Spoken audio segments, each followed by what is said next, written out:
جی السلام علیکم۔ اچھا، اس سے پہلے ہم ابن خلدون کی آلریڈی ویڈیو ریکارڈ کر چکے ہیں، وہ اردو کے اندر ہے،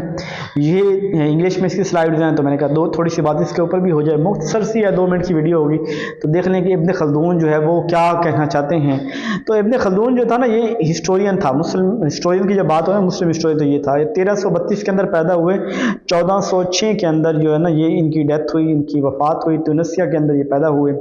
یہ ایک بڑی well educated, rich, active politically family سے تعلق رکھتے تھے، یعنی ایک active politically strong well educated family سے تعلق رکھتے تھے۔ اصل ایجوکیشن انہوں نے گھر سے حاصل کی تھی، انہوں نے ہسٹری کو پڑھا، اس لیے ہسٹورین کہلائے جاتے ہیں کہ انہوں نے ہسٹری کے اوپر ایک کتاب لکھی تھی، مقدمہ،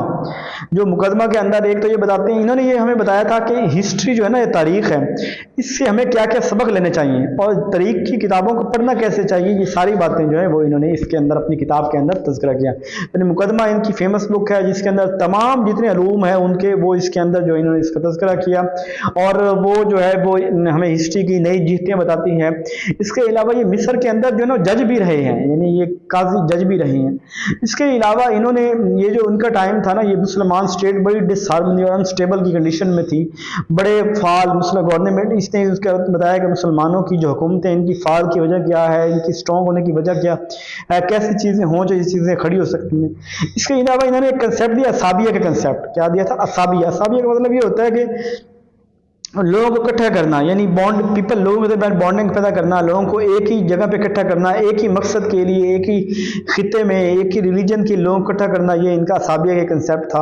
اور یہاں یونٹی پیدا کرنا لوگوں کے اندر۔ اس کے علاوہ انہیں فادر آف سوشالوجی بھی کہا جاتا ہے، پولیٹیکل اکانومی کے فادر بھی ہیں، top bottom concept of top bottom, اوپر سے لے کے نیچے تک کیسے چینج چلتی ہے، وہ مسلم ہسٹورین ہیں، نئی ڈائریکشن انہوں نے ہسٹری کو دی، اور انہوں نے بتایا کہ انسان جو ہے نا وہ سیکھے بغیر رہ نہیں سکتا، سیکھنا انسان کی فطرت ہے، اور بغیر سیکھے انسان جو ہے وہ اس کا نہیں رہ سکتا۔ کریکولم کے حوالے سے انہوں نے علوم عقلی، علوم نقلی کی بات کی۔ انہوں نے کہا کہ علم 2 طرح کا ہوتا ہے، علوم عقلی اور نقلی۔ عقلی علوم وہ ہوتا ہے کہ جو ہم اپنے علم، اپنے عقل سے اختراع کرتے ہیں، جیسے فیس کمیونیکیشن کے بارے میں سوچ بچار کرتے ہیں، اور چیزیں بدلتی رہتی ہیں،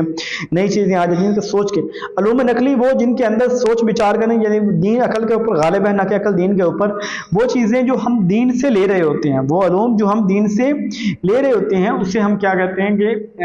وہ چیزیں ہم جو